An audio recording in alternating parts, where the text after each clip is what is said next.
started. If everyone could take their seats, As my husband says, that would be terrific. I'm working so hard. Oh, thank you. Thank you. We have a large online audience, and so I'm sensitive to time. So I think it is now good afternoon, so good afternoon, and welcome to the 754th meeting of the Economic Club of New York. I'm Barbara Van Allen, President and CEO of the club. Recognized as the premier nonpartisan forum in the nation, the Economic Club of New York stands as the leading platform for discussions on economic, social, and political issues. For more than a century, we've hosted over 1,000 prominent guests, and that certainly contributed to our tradition of excellence, which continues up to today. I'd like to extend a warm welcome to students who are joining us virtually from the Zicklin School of Business, Princeton University, and Yeshiva University Cy Sims School of Business, as well as members of our largest ever class of 2024 ECMY Fellows, a select group of diverse, rising, next-gen business thought leaders. Today's discussion is included in our equity and inclusion programming, and we're pleased that this programming is supported by our corporate partners, MasterCard, PayPal, S&P Global, and Taconic Capital.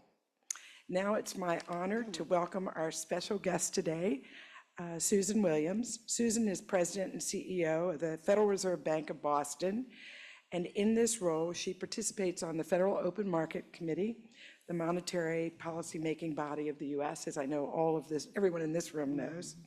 Since taking office in 2022, Susan oversees all of the bank's activities, including economic research and analysis, banking supervision, the financial stability efforts, community economic development activities, and a wide range of payments, technology, and finance initiatives.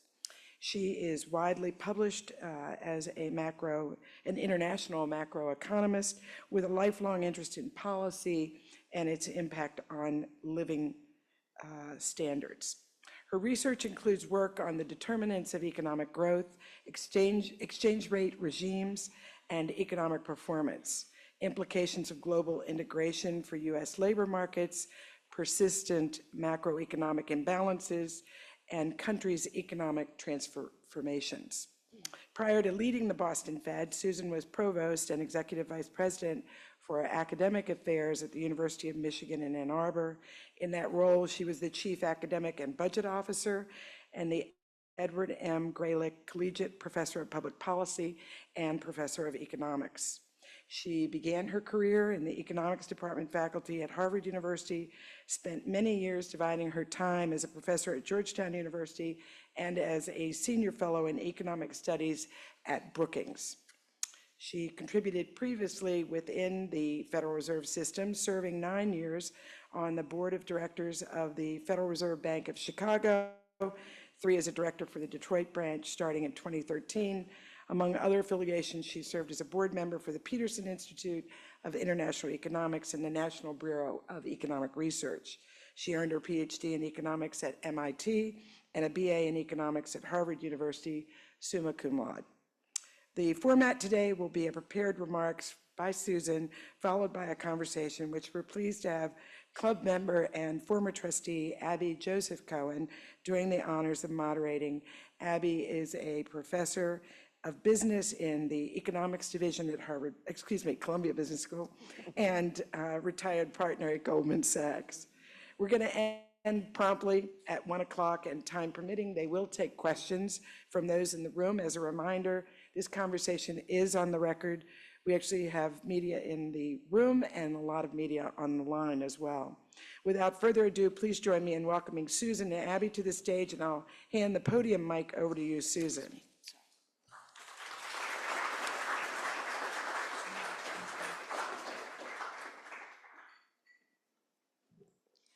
Well, thank you very much, Abby, Barbara, for such gracious remarks, and it is such a pleasure to be here with all of you today.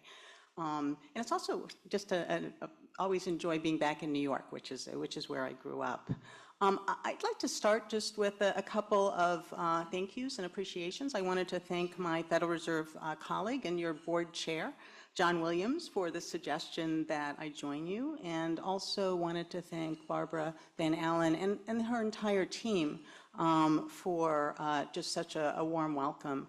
And my thanks as well to Abby Joseph Cohen for moderating the discussion that we'll have after my remarks.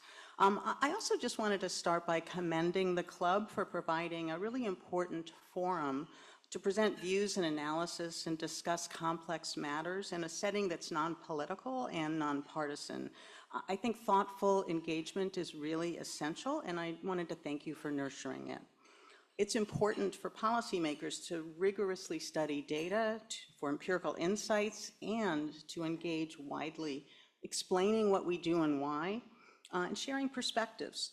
This is a key reason that I am joining you here today, and also why I reach out to stakeholders across the economy, learning more about their economic conditions, challenges they face, and also opportunities. So today I'd like to share my perspectives on the U.S. economy and monetary policy as we at the Federal Reserve work to achieve our mandates from Congress, and as I like to say, to support and foster a vibrant economy that works for everyone, not just for some people. Of course, my comments reflect my own views and not necessarily those of my comments on the Federal Open Market Committee or FOMC or across the Federal Reserve System. So in my remarks today, I'll start with an overview and then briefly discuss some supply and some demand side aspects of the economy and end with some comments about my outlook and about monetary policy.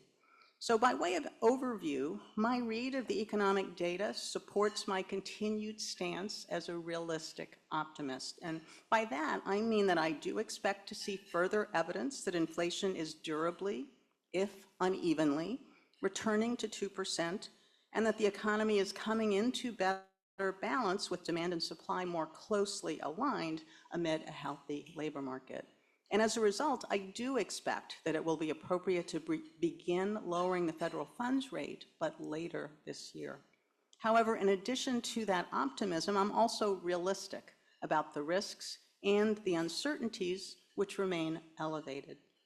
Recent data suggests that it may take more time than I had previously thought to gain greater confidence in inflation's downward trajectory before beginning to ease policy. So a patient, methodical, and holistic approach is required.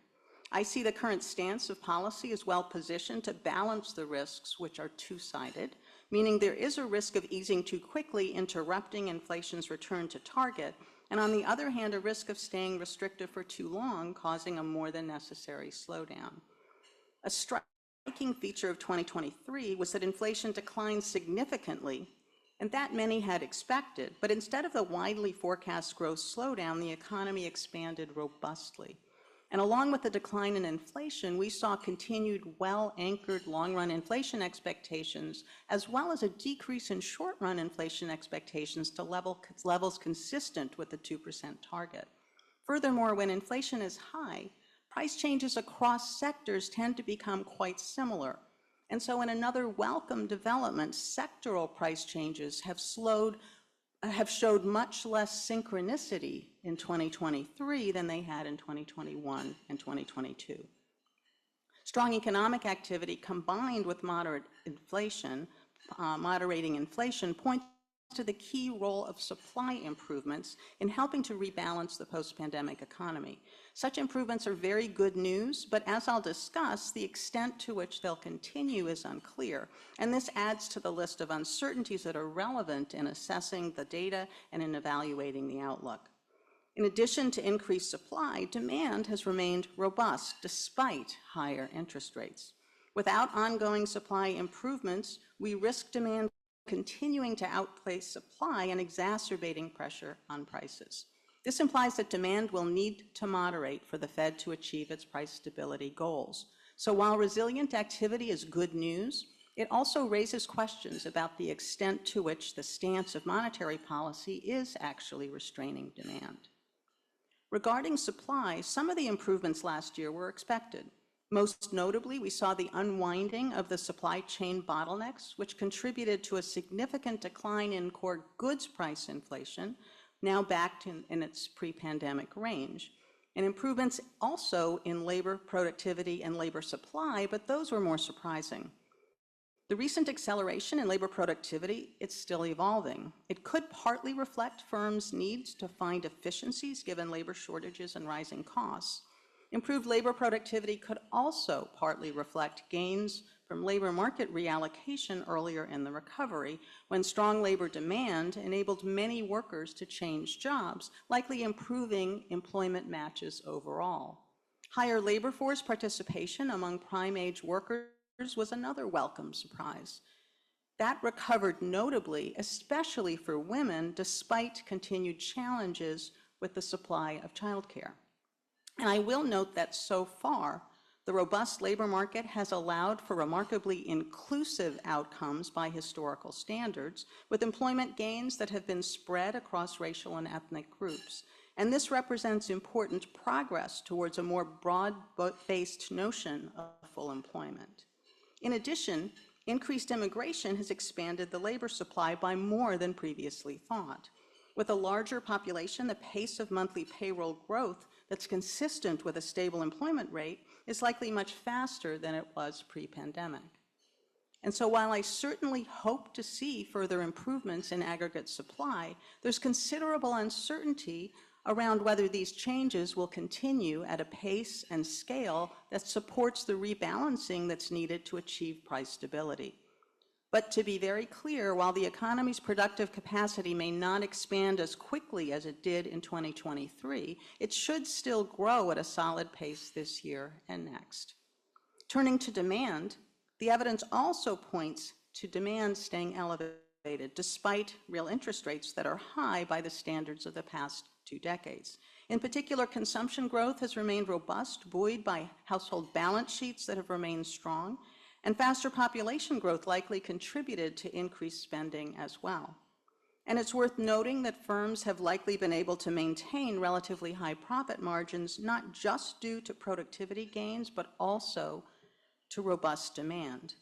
And in turn, this profitability has enabled firms to draw on internal funds to expand their productive capacity and hire more workers, rather than relying on the now more expensive sources of external credit, and therefore partly limiting the effects of higher credit costs.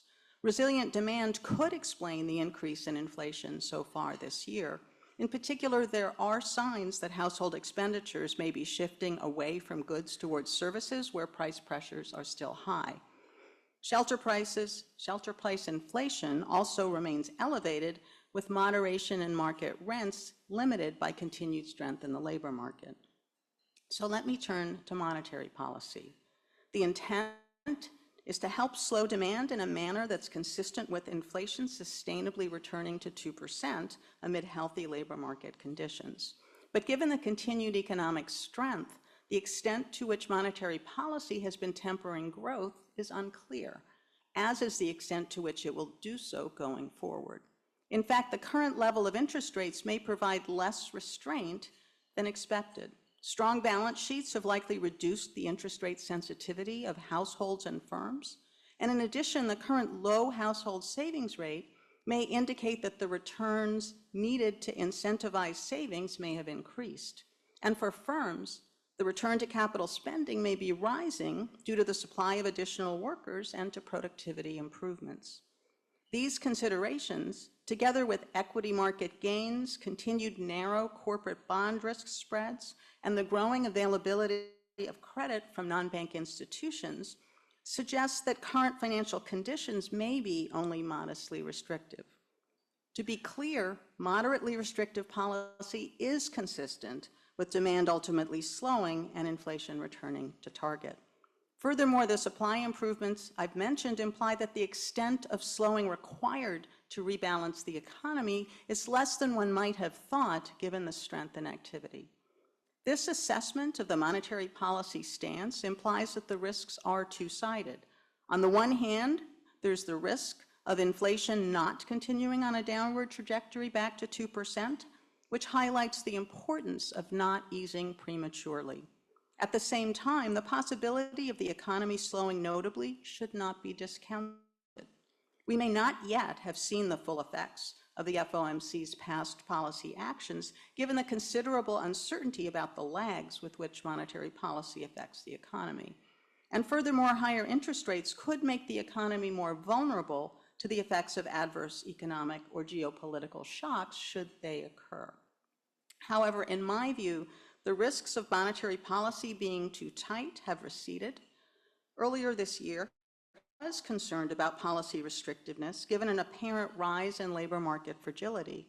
At that time, data indicated that hiring was becoming concentrated in just a few less cyclical sectors. But in recent payroll gains and revisions to the earlier data, information shows that the gains have been more diffuse across sectors, and indicators including an unemployment rate that remains below 4% and quit rates that are back to their pre-pandemic range point to a labor market that, while coming into better balance, is still robust. A lower risk of overly tight conditions supports taking a more patient approach in deciding when to ease policy. Looking ahead, I remain realistically optimistic that we can achieve our dual mandate goals. At the same time, the slowdown in economic activity necessary for achieving price stability remains more in the forecast than in the data. But there may be some early signs pointing towards a slowing of demand. For example, the liquid savings from pandemic-era stimulus programs dwindled in 2023, especially for lower income and younger households.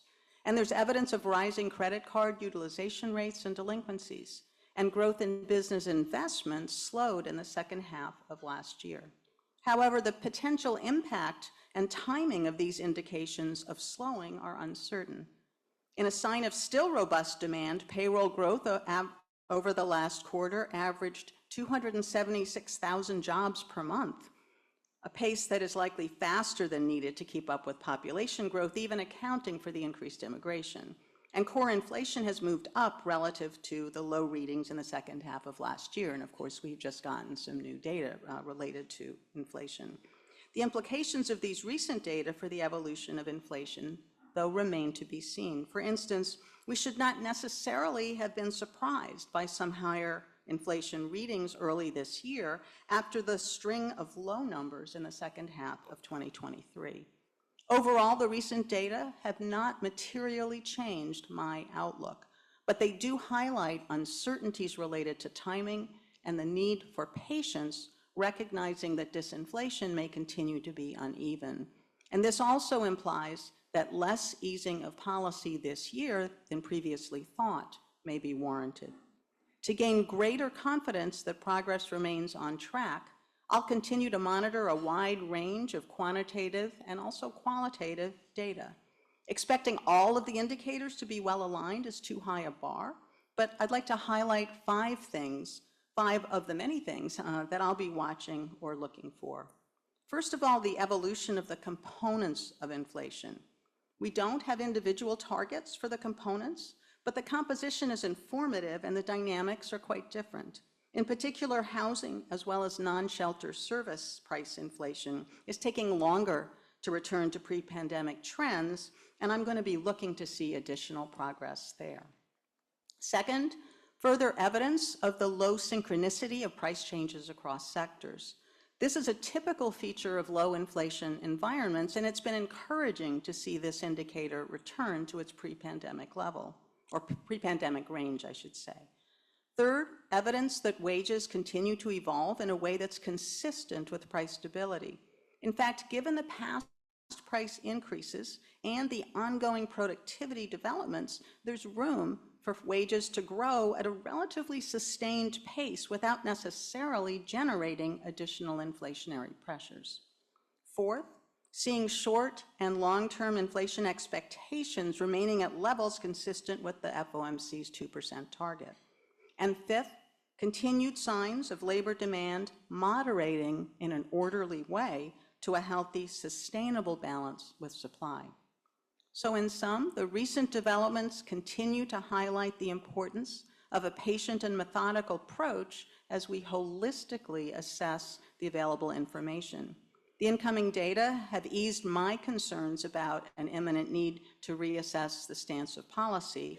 It just may take more time than previously thought for activity to moderate and to see further progress on inflation returning durably to our target. Less concern about labor market fragilities, combined with the possibility that policy is only modestly restrictive, reduces the urgency to ease. And ultimately, though, I want to stress that policy is not on a preset path. It remains well positioned to manage the risks, upside risks, as well as downside risks. And so with that, I will say thank you, and I look forward to the conversation with Abby and also to your questions.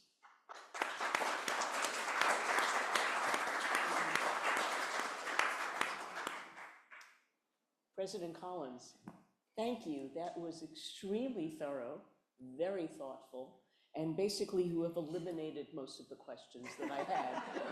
I think there's always lots to talk about. Yeah, but, there's yes. always so much to talk about, especially this week. I think that your presence here in New York, and welcome back to New York, very, very timely. For those of you who follow market developments, you'll know that there was a data read just yesterday morning on inflation that wasn't bad. It just wasn't quite as good as many had expected.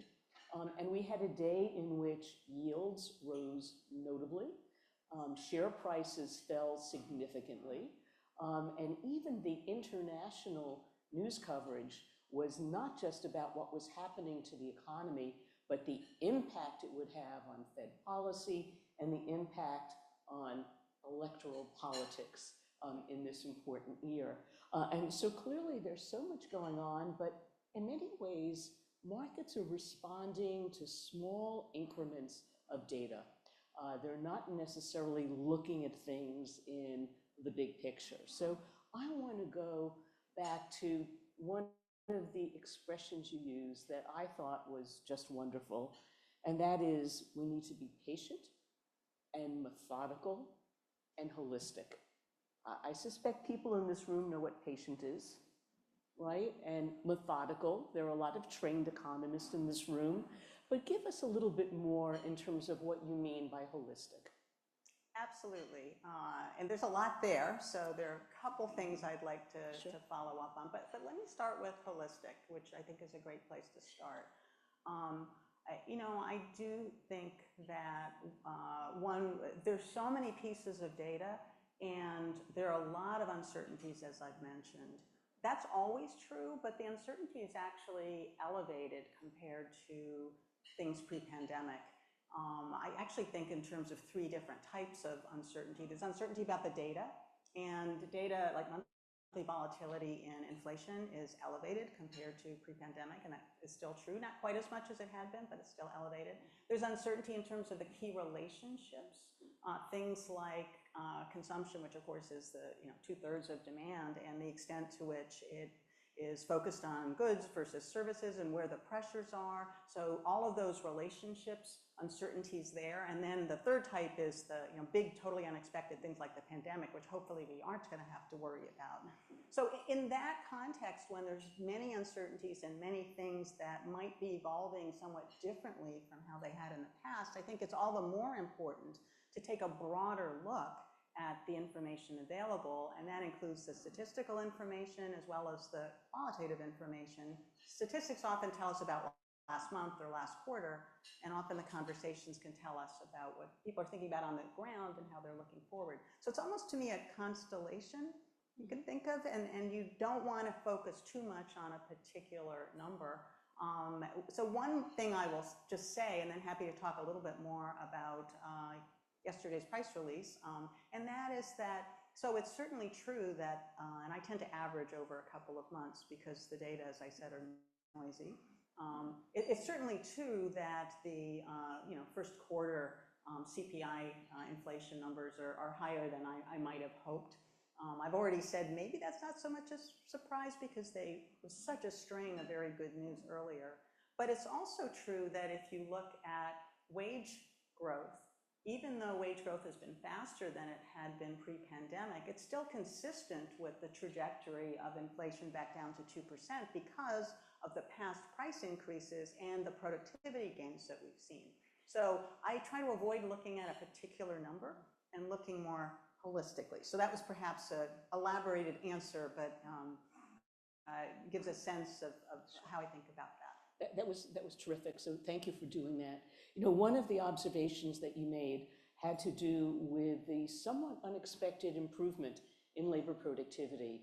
You know, one of the arguments for years in the United States had been that productivity was under downward pressure, and we now see that perhaps productivity is rising. Speak a little bit more about where you think that's coming from and why it's so important. Yeah, so let me start with why it's so important. And, you know, and some of that, you know, if you think about long-term growth, one of the key things, I mean, you can have increases in the productive resources, so the labor and capital that you have, but an awful lot of the long-term growth that we see that really does raise living standards in this country, you know, and countries around the world, comes from increases in productivity. And as those are sustained over time, that's when you really see the impact. So it's extremely important for the things that we really care deeply about. You know, and it was somewhat of a surprise. I think many of us had not anticipated the extent of labor productivity we've seen, and it's still evolving, so I think it's too early to have a definitive story about exactly where it's coming from. You know, some of it might relate to artificial intelligence and some of the other technological advances, but I frankly think it's a bit early to be seeing that, and so I think it's going to take more time before that unfolds, and we don't know exactly what that will look like, although, you know, I know there's a range of views on that, but that's my sense. One of the things that we're seeing, though, is, you know, early on, there were a lot of challenges that firms were grappling with. It's so difficult to get labor, you know, the labor supply challenges early on, which really pushed firms in a lot of different sectors to think creatively about how to increase efficiencies. And some of those are being sustained, even though the labor market has come into better balance. It's still true in some areas like healthcare, really hard still to hire for many organizations. But the kind of mindset shift to focus on looking for efficiencies in a context in which a lot of productive costs were increasing dramatically and it was so hard to hire, we may be seeing some of the gains of that. And it also is true in a context where there's a lot of labor turnover. There were so many, quits were really high, and there was, you know, so if you are, and I hear this when I am talking to employers around the First District across New England, when you're spending a lot of time both hiring and then onboarding new workers, it's harder to get the efficiencies that you might have expected. And so as the amount of turnover has actually settled down, and so the kind of, you know, average tenure of your existing workforce has gone up, you're going to see productivity rise for that reason too. So I think there's a number of explanations, and it's just too early to tell how to, you know, how to further parse that out. Sure. You know, one other area where there has been, I think, a pleasant surprise has been that there's been growth in the labor force. You know, if we look at the pre-pandemic literature, we see so much about the way labor force participation rates kept declining, what a problem it might be, particularly for women, and so on. And we're now in a situation where we're seeing that the labor force itself is growing, labor force participation rates among certain groups are growing. And you mentioned that women in particular have done better in this regard than many had expected, even though there are childcare problems. So if you could address that a little bit, and then I'd like to turn our attention also to the role of immigration in growing our labor force. Yeah, so a number of pieces to say about that. Let me just start with, maybe it's the long-term academic perspective, with just a little bit of big picture. Of course, we have a population that's aging, and so over time, the trend labor force participation, because of the different participation rates in different age groups, is trending down. And so, you know, the expectation had been that we were not going to see a recovery, full recovery, because we're going to, you know, kind of go back to what that trend was. One of the surprises that happened in 2023 was that we saw an increase in labor force participation for prime age workers.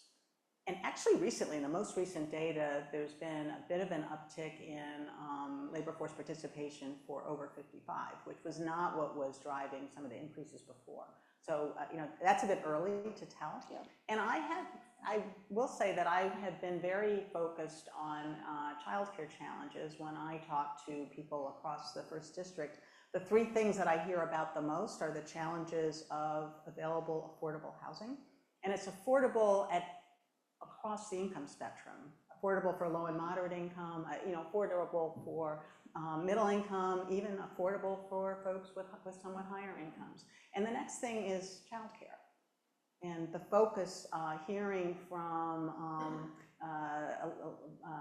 employers in Maine about how childcare challenges actually restricts abilities to hire, and the challenges from a childcare center that they can't open, and therefore people can't go back to work. So it was surprising to see that prime-age women had seen a lot of the increase. There's quite a bit of work going on, including folks at the Boston Fed, but many others as well, trying to unpack that and understand what some of those connections would look like, and the extent to which it will continue.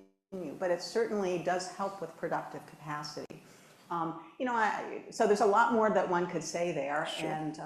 But I'll stop there. Before we get into Fed policy, I want to drill down on an expression you used that I loved. And maybe it's because I'm now a professor of economics in the Business School at Columbia, but the idea of synchronicity in inflation data. Yeah. I thought that was such an important observation. Please explain a little bit more. Yeah, I'm happy to. And again, going back to the idea of a constellation of data, and there are a range of different things to look at. And so the idea of looking at the extent to which inflation changes are synchronized comes from research, and some colleagues of mine at the Boston Fed and others at BIS and elsewhere have done some of this work. Finding that you can almost characterize inflation experiences as if they're two regimes. You can have a context in which there's very high inflation, and with high inflation, what tends to happen if you look at price increases at the sector level, so take subsectors, so you're talking about, more than 100 different smaller subsectors, they tend to be highly correlated.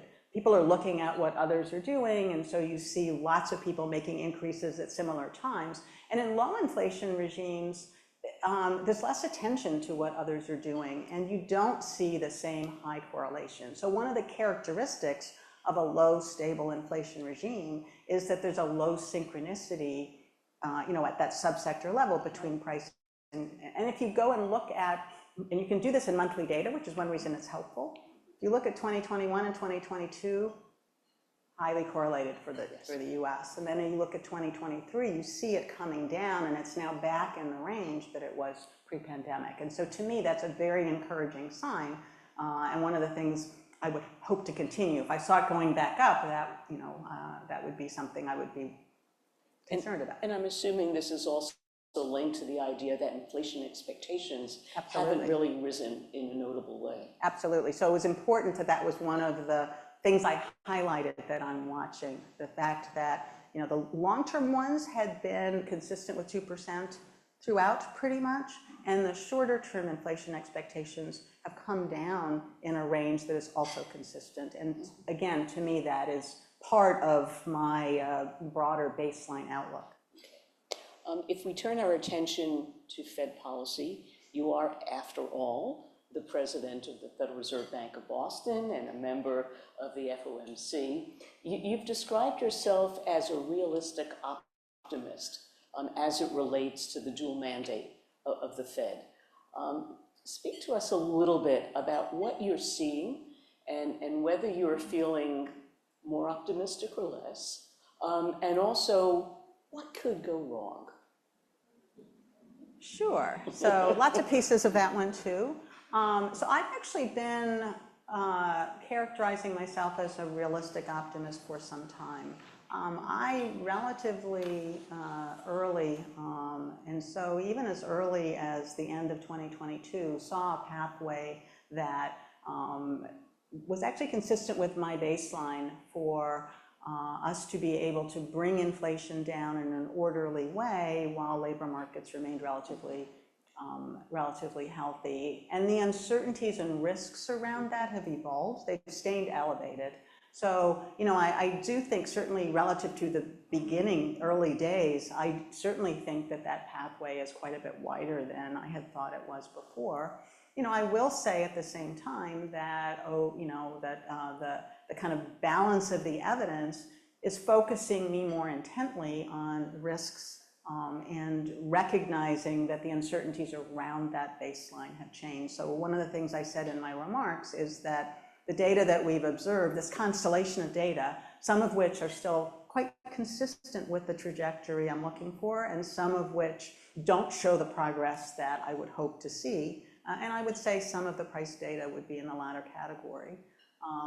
And so, I do see the risks as elevated. And so things in particular that I'm looking at, I think decomposing the inflation numbers is really helpful. One of the things we've seen is that as the supply constraint challenges have resolved, not fully, but largely, goods price inflation came down significantly and has actually been back in the range it was pre-pandemic. And typically, goods price is actually deflation. There's a kind of small level of deflation. So that's the range that we're back in, and my outlook suggests that that will continue. But we have not recently, we had seen good progress with housing price inflation coming down, and that is not contributing in the way that I would hope to see at the moment. There are good reasons, I think, to expect to start to see more of that, although perhaps more slowly. The non-shelter price inflation is the key place that contributed to the rise that we saw in inflation in the first quarter, and so that's what I'm looking at particularly closely. But again, the fact that the wage increases are consistent with the trajectory back to 2%, and that low synchronicity is still being maintained is helpful to me in how I think about the baseline as opposed to the uncertainties around it. One of the other pleasant surprises of this recovery has been, and to use your words, that it has been a vibrant and inclusive economy. And that has been a goal of policy. If you could describe to us what vibrant and inclusive means in your view, and why are things now moving in that direction, whereas they were so problematic 5 or 10 years ago? Again, a couple of points to make about that.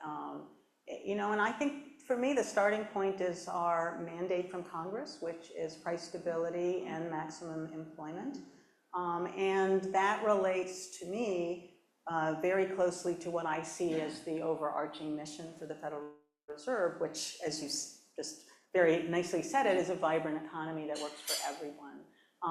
And as you think about what a vibrant economy looks like, it really requires participation in the workforce and in a variety of other ways in the economy, wide participation, the energy, the great ideas and innovation from all of us. And so if you have an environment in which there are lots of barriers and lots of gaps to participation, that actually puts limits on the extent of productivity gains, it puts limits on the extent of productive capacity, and actually constrains the vibrancy of your economy. And so to me, looking more broadly at how we better understand what those gaps, where they come from, what the barriers are, and I mentioned things like childcare, there are other wealth gaps and disparities, that can help us to work collaboratively with others as we better understand them and to address them. But just to be clear, monetary policy doesn't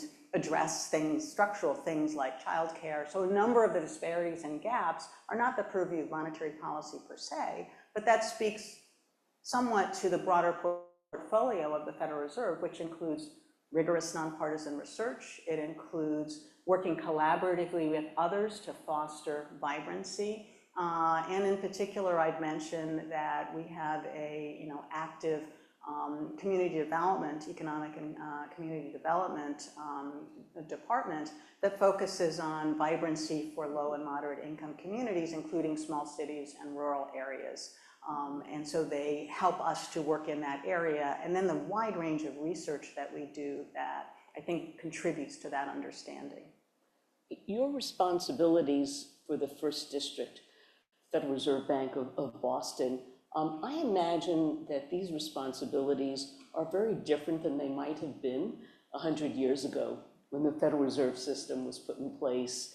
You know, I think of the New England economy as having been dominated by agriculture, manufacture of clothing and shoes. What does the First District look like now? What is the engagement of this Federal Reserve Bank of Boston in this new 21st century kind of environment? Yeah, thank you. So I can't speak to 100 years ago what my predecessor might have thought of probably his role. But you know, it is certainly true that the structure of the Federal Reserve, with a Board of Governors based in Washington, D.C., and 12 reserve banks, I think was extremely wise for many reasons, but in particular because of the engagement with different regions of our country, which really are very different economically. They have a different industrial mix.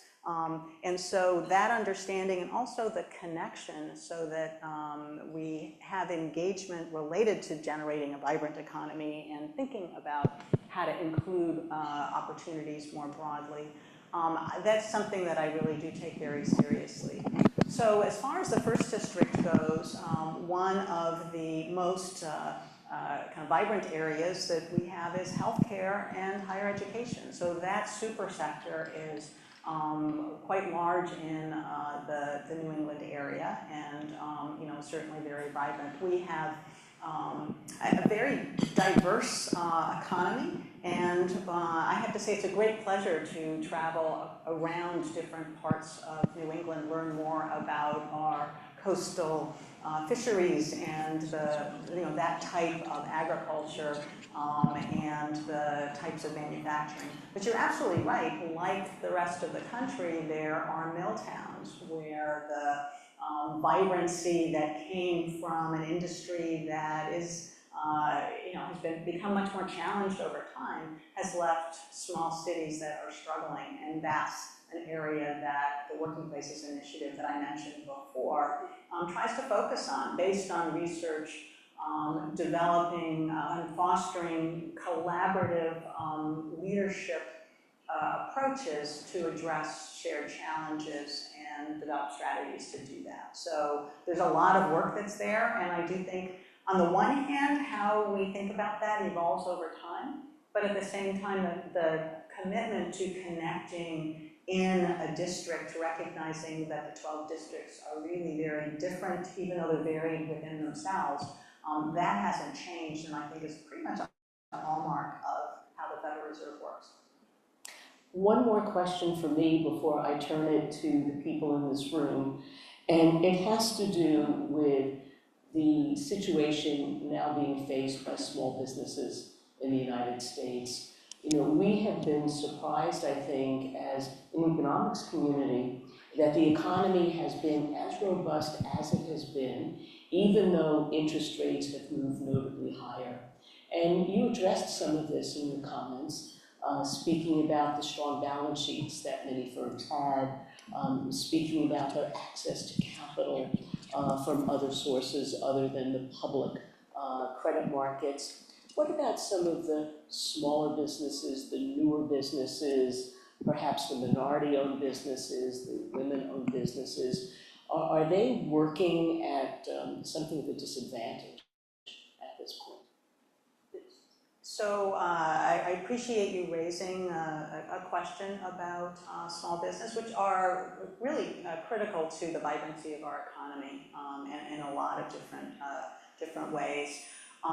We are focused on gathering data about the experiences of small businesses. That's something that we do collaboratively across the Federal Reserve System, and make that data publicly available, and want to help a range of people to learn from and understand and see where their challenge is. Interestingly, during the pandemic, there was a real rise in entrepreneurship. A lot of small businesses, and in particular, minority and women-owned small businesses increased in part because of the kind of different household balance sheet context enabled some who might have long desired to start a small business to actually have the wherewithal to be able to do that.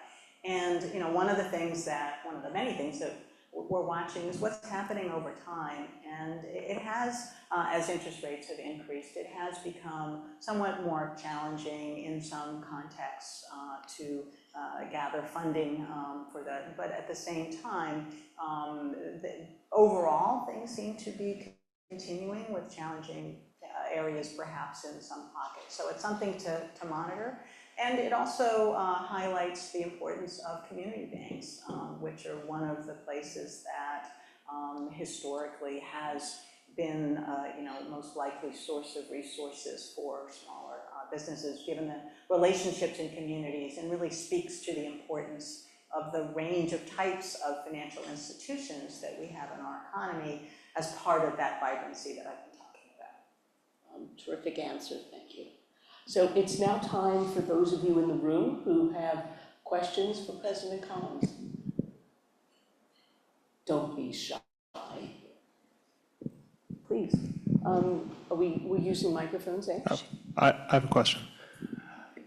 So I'm wondering on the shelter. Hi, it's Gerald DiChiara. Thank you. I'm sorry, can you identify yourself so we can hear you? Hi, this is Gerald DiChiara. Hi. I am wondering on the shelter component. That's, it's been obviously giving lagging data and making the CPI appear higher than it would be if it was giving more real-time data. In fact, Jeremy Siegel was on this very stage recently saying if it was adjusted for the real-time data, CPI would already be below 2%.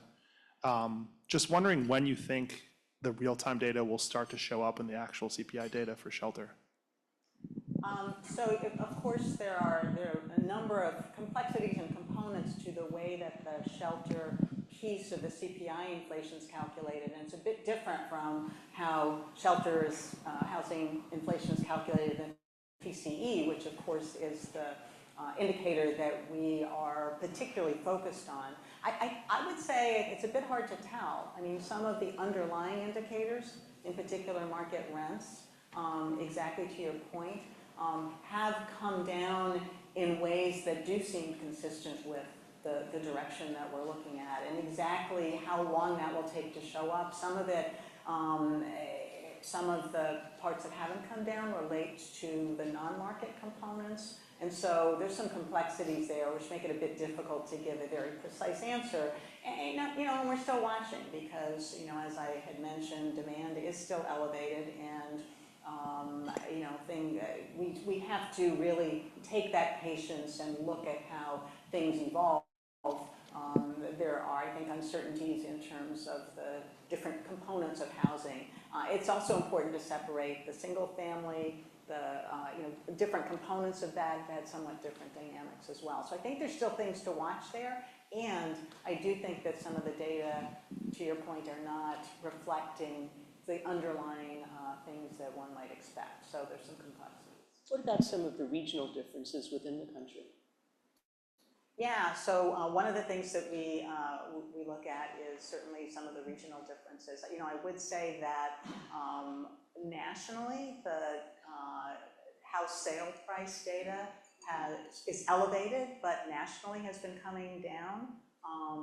A lot of what's going on there has to do with the supply, the lack of inventory of housing, which despite the high interest rates, which has impacts on demand, it has meant that it's still quite a tight market. The national data has showed that overall home prices are declining. You're not seeing that in New England. And so the even tighter inventory in New England means that we're actually seeing house prices there go up. So there are big differences across the regions and even within regions, but throughout New England, that is a pretty consistent story. The housing price situation remains quite challenging. One of the questions that I'd like to bring up, if I may, is the issue of... Yes, my name is Peter Georgescu. Among other things, I work with an organization called Just Capital. So I'm curious, particularly when it relates, as it relates to productivity increases, if you folks at the Fed are taking into consideration the beginning of a fundamental change in the way businesses operate, particularly the structure of capitalism as it is, perhaps slightly beginning to move away from a single focus stakeholder, called the shareholder, and therefore a much greater emphasis on how workers are being treated in our country, and to the degree to which the theory is that if you take good care of your people, they become seriously more productive, and therefore profitability increases and so forth. I'm curious about your particular interest in observing how this evolution is beginning to happen, because it could support it, could encourage it, whatever. I'm not sure it's in your mandate, but to the degree to which you're focusing on this. So I certainly think that understanding dynamics and how the implications that they have for productivity and for firms' health, and also implications for our workforce, are very important for us. There are people who are doing work in the Federal Reserve that would touch on that. I don't know that I have the kind of full complement of the range of work that's being done or what the scope would be. But there certainly is interest in understanding some of the shifts in the relationships that workers have to production and to the firm, and understanding different approaches to that and the extent to which they make a difference in different ways. But again, the breadth and scale of that and what impact it might have at a broader aggregate level, I can't really speak to.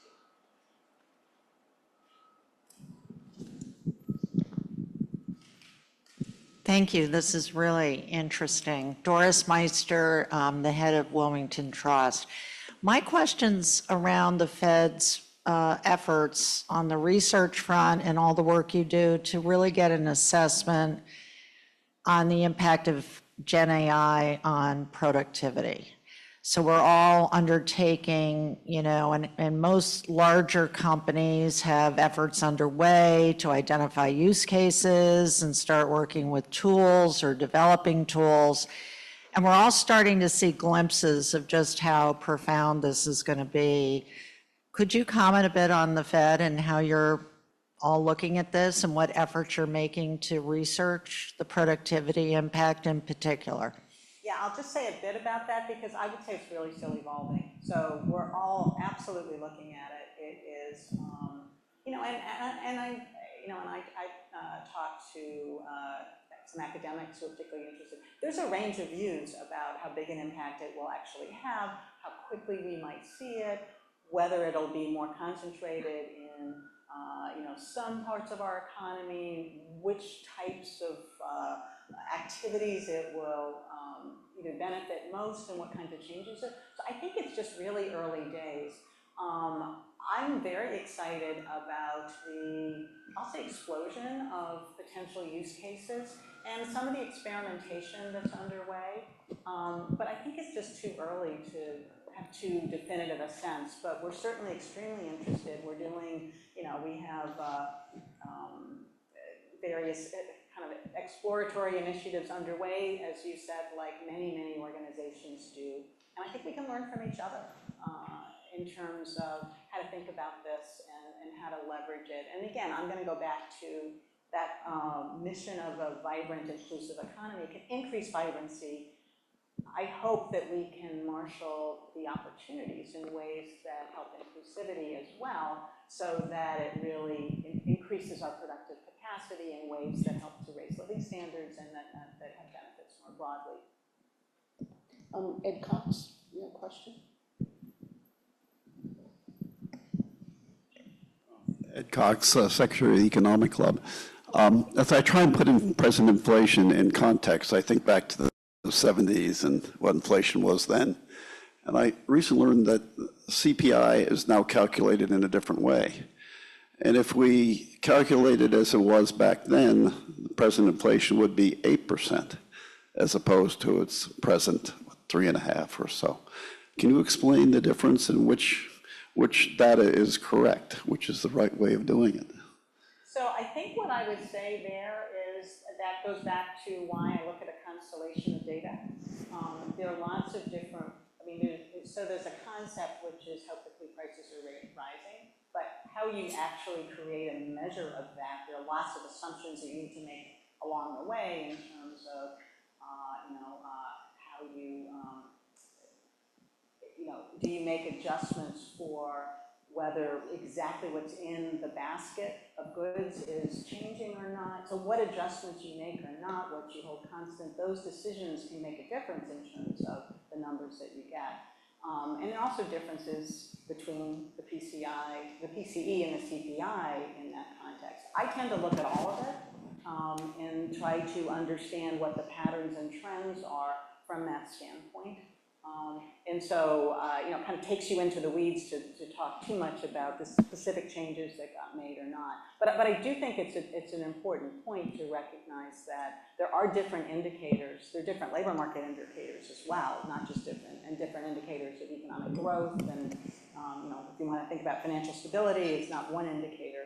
And recognizing that, to me, speaks to the importance of not just focusing on a particular number, but recognizing that we get a better picture if we look at a range of different indicators and assess the trends. So that goes back to the holistic approach again. And if I could just jump in as an old-time government economist who worked with the CPI data for the Federal Reserve Board down in Washington when I started my career, one of the reasons the CPI was so popular, it was easy to calculate. It was a fixed basket, and people actually went out and surveyed prices in supermarkets and so on way back when. And so it was a metric that was designed to be easy to calculate on an ongoing basis. That doesn't mean it was the best metric. And I would say that some of the metrics that are used today are far better. They're much more robust, they're much more dynamic. I think they're much more reflective of what goes on. I'll give you one example. When I was at the Fed, there was 1 month when the CPI just jumped. And why did it jump? There had been a lot of rain in California. And so the price of iceberg lettuce basically quadrupled because the iceberg lettuce fields flooded. If you went to a typical household and you said, did that bother you? They said, no, we just switched to romaine. But that doesn't get reflected in the CPI basket. Yeah. Did you have anything else you'd like to address with us? We have another minute or two. 1 minute. So, I would just say, again, that I think, not to be repetitive, but I do think that, taking the time to assess more broadly, and, I think your first question actually talked about the kind of range of responses. Each new piece of information is part of that broader constellation. And so, I do think that the trajectory, I think that there's a reason why I continue to be that realistic optimist. The realism is important in terms of the risks and the uncertainties. At the same time, there's good reason to be optimistic and to kind of be patient as we assess all of the data, and and make sure that we adjust appropriately. And the one other thing that I'll say is that I appreciated the opportunity to talk a bit about the breadth of what the Federal Reserve does. I think most people really don't have a clear understanding. At the moment, monetary policy is in the news all the time, so I think that is well known. But the range of the work that we do and why we do it. And so I appreciated having the opportunity to talk about that broader mission and some of the many ways that we are public servants to support a vibrant, inclusive economy. So thank you. It's really been a pleasure. And thank you for the great work you do.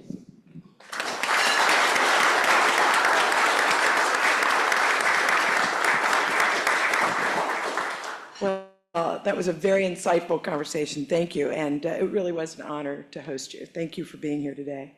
Next week, we have Francois Villeroy de Gaulle, the governor of the Bank of France, joining us on April 16th.